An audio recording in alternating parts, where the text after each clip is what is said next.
జమ్మూ కాశ్మీర్లో పహల్గాం ఉగ్రదాడి ఘటనపై దేశవ్యాప్తంగా ప్రజలు ప్రతీకార జ్వాలతో రగిలిపోతున్నారు. ఉగ్రవాదాన్ని పెంచి పోషిస్తున్న పాకిస్తాన్ను దెబ్బకు దెబ్బ తీయాలన్న కసితో భారత ప్రభుత్వం ఉంది. సరిహద్దుల్లో పరిస్థితి నివురుగప్పిన నిప్పులా ఉంది. యుద్ధం ఏ క్షణమైనా మొదలయ్యే అవకాశం ఉన్నట్లు నిఘా వర్గాలు వెల్లడిస్తున్నాయి. భారత్ పాకిస్తాన్ సరిహద్దుల్లో ఎప్పుడు ఏం జరుగుతుందో ఊహించడం కష్టంగా మారింది. అటు ప్రధాని మోదీ ఇటీవలే మాట్లాడుతూ ఉగ్రవాదులను మట్టిలో కలిపేస్తామని తేల్చి చెప్పారు.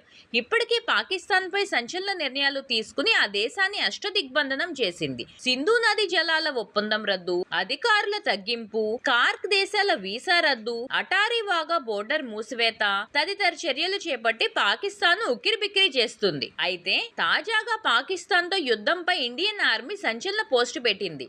ఎప్పుడైనా సిద్ధం అంటూ సిగ్నల్ ఇచ్చింది. పాకిస్తాన్ తో ఏ క్షణమైనా యుద్ధం జరగొచ్చు అనే అభిప్రాయాలు వ్యక్తమవుతున్న క్రమంలో భారత ఆర్మీ పోస్టు పెట్టడం సంచలనంగా మారింది. ఎల్లప్పుడూ సిద్ధంగానే ఉంటాం అని సైనికులు, జవాన్ల యుద్ధ విన్యాసాలు, పరాక్రమాల దృశ్యాలను షేర్ చేసింది. ఈ మేరకు ఆ పోస్ట్ సామాజిక మాధ్యమాల్లో వైరల్ గా మారింది. భారత ఆర్మీ పోస్ట్ ప్రకారం, దేనికి భయపడం, ఏది మమ్మల్ని ఆపలేదు, ఏ భూభాగం మాకు దూరం కాదు, క్లిష్టమైనది కాదు, ఎప్పుడూ యుద్ధానికి సిద్ధమే అని పేర్కొంది. ఇప్పటికీ యుద్ధానికి తాము సిద్ధం అంటూ నేవీ అధికారులు కూడా పోస్ట్ పెట్టారు. ఎలాంటి పరిస్థితులైనా ఎదుర్కొనేందుకు తూర్పు నావికా దళం సిద్ధంగా ఉందని అధికారులు స్పష్టం చేశారు. ఇక అంతకు ముందే పాకిస్తాన్ ప్రధాని షెహబాజ్ షరీఫ్ కీలక వ్యాఖ్యలు చేశారు. పహల్గాం ఉగ్రదాడిపై ఆయన స్పందించారు. ఏం జరిగినా ఎదుర్కొనేందుకు సిద్ధంగా ఉన్నామని అన్నారు. ఉగ్రదాడిపై దర్యాప్తునకు తాము సిద్ధమేనని అన్నారు. ఎలాంటి ముప్పు వచ్చినా ఎదుర్కొంటామని తెలిపారు. మరోవైపు శాంతికి తమ ప్రాధాన్యమని తెలిపారు. పాక్ ప్రధాని మాటలతో భారత్ పాకిస్తాన్ మధ్య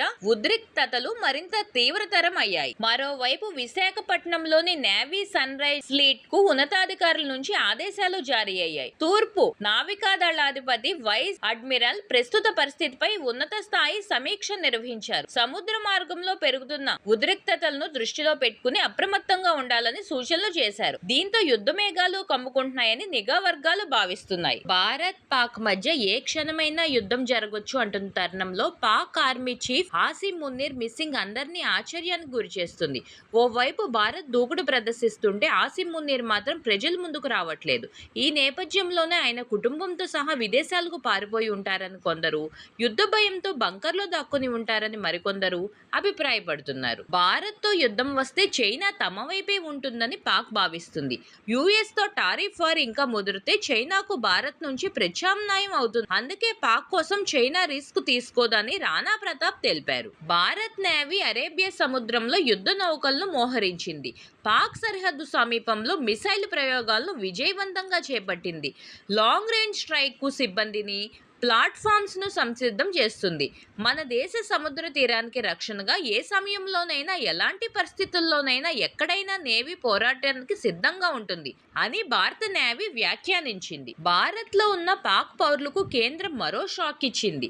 చెప్పిన సమయంలోగా దేశం వీడకపోతే పాక్ పౌరులను నేరుగా జైలుకు పంపుతామంటూ కేంద్రం హెచ్చరించింది.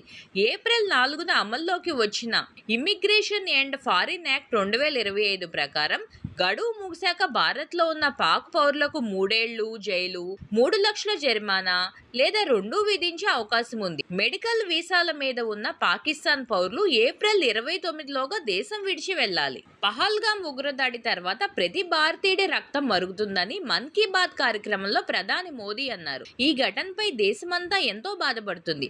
ఉగ్రవాదంపై పోరులో 140 కోట్ల మంది భారతీయులే మన బలం. అంతా కలిసిగట్టుగా పోరాడదాం. ప్రపంచం మొత్తం మన వైపే ఉంది. దాడి వెనుక ఉన్న వారికి కఠిన శిక్ష తప్పదు. బాధిత కుటుంబాలకు తప్పకుండా న్యాయం జరుగుతుందని హామీ ఇస్తున్నాను అని మోదీ స్పష్టం చేశారు. Thanks for watching. Please subscribe for more videos.